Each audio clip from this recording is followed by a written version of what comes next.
Welcome back to Nick Lenz's Comic Corner, classic slash non-classics, episode number 1040, double show number 942. Two Spider-Man trades. First, we're going back to the 60s with Spider-Man, Amazing Spider-Man Epic Collection, Volume 4, collecting Amazing Spider-Man 53 to 67. Spectacular Spider-Man. This is, of course, the magazine, not the series started back in the 70s. The two issues, yeah, well, that's a couple issues. One of the issues actually printed for an actual issue for the series. Marvel Superheroes 14 and Not Brand Enoch 6 through 11. These set of issues basically, if you read this trade, you probably realize though, man, some of this stuff looks very familiar. Like, now he has various encounters with at least a few different villains in this trade. He has encounters with Doctor Octopus, the Vulture, both the first and second one. Yeah, there was two. There was more than one. There's been a total of at least 4. Yeah, you have Adrian Shrooms, the original Vulture. The second one is Blackie Drago. You can only assume it's the title twice. You have Dr. Clifford Shafford, who was basically the Vulture in the pages of Peter Parker's Second Spider-Man, who went to jail after his initial storyline was wrapped up. And then, of course, you got the one who's a freaking cannibal. Yep. He also has an encounter with the Green Goblin briefly. Yeah, for like one issue. Mysterio. And that's all the ones I can think of he actually does an encounter with in here. There's also some involved with Ka-Zar. Yes, Ka-Zar pops up in here for like 2 issues. Yep. Yeah, some of the stuff like Spider-Man with amnesia and becoming Dr. Octopus's partner. Like, wow, this sounds so familiar. Yeah, like a 2-part from the Spider-Man cartoon from 1990. The only difference they added little kids to the cartoon. The stuff for the Vulture has not been seen for the series. No, not really.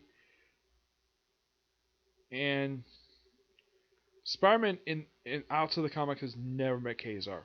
No, he never has. He has a brief fight with Ka-Zar, who was tricked by Jameson. We also have Jameson putting on the Spider Slayer suit. That was something. We also have a counter with the freaking kingpin of crime, who brainwashes George Stacy to reveal police secrets to him. Well, the brainwashing is undone by the very end. Yep. All these now. As for these Spectacular Spider-Man issues, well, issue 2 is simply put Norman Osborn gets his memory back as the Green Goblin before happens in the main book. Issue 1 is simply a book where you have this big bulky guy going after this guy who was like a mayor, and the mayor candidate gets killed at the very end. Marvel Superheroes 14 is just basically the Spider-Man one for that one. It's just someone sorcerer. Not Beginning is simply put a parody comic, which is not done by Stan Lee. Nope, he actually had nothing to do with the series at all, despite the fact people think he writes everything for Marvel, he really doesn't. This is done by Gary Frederick. Those of you not familiar with this particular writer, he's the one who created the original Ghost Rider, not Johnny Blaze. No, well, made his debut 10 years prior to that.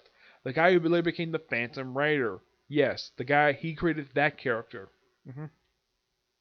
Yeah, just a parody comic, but all the stuff in here is pure classic stuff. Fantastic. Give this book a 10 out of 10.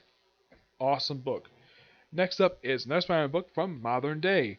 We have Spider-Man / Deadpool, volume, I believe this is volume 8, which is called Road Trip, containing issues 41 to 45. Written by Robbie Thompson. Oh, yeah, I also forgot to mention the artwork in here is done by John Romita Sr. Yep. Though, here's kind of the thing, because Lee loves giving people nicknames. He calls himself the Man. And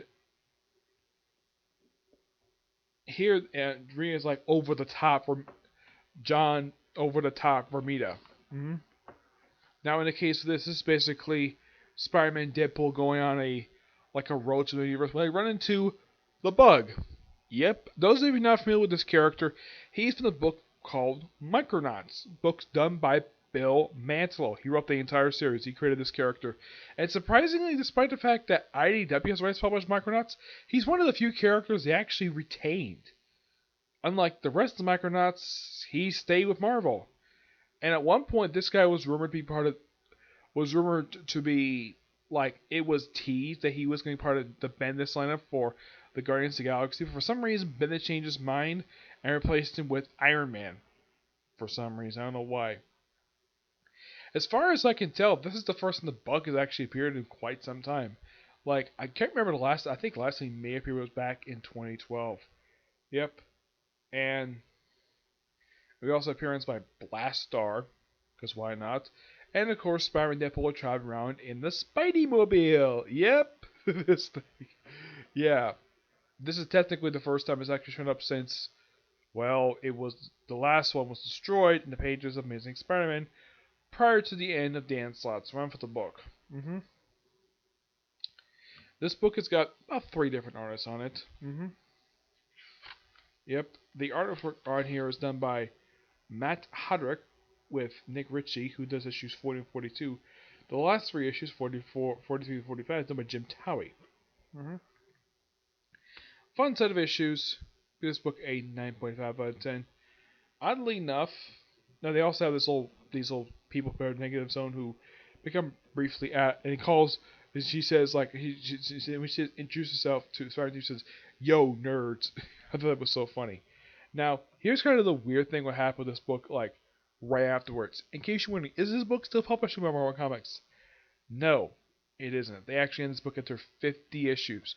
And I'll eventually talk about that trade when it comes out. But this is just a fun little trade to end the series. Of course, the joke like, oh no, we've been canceled because New York City's in ruins.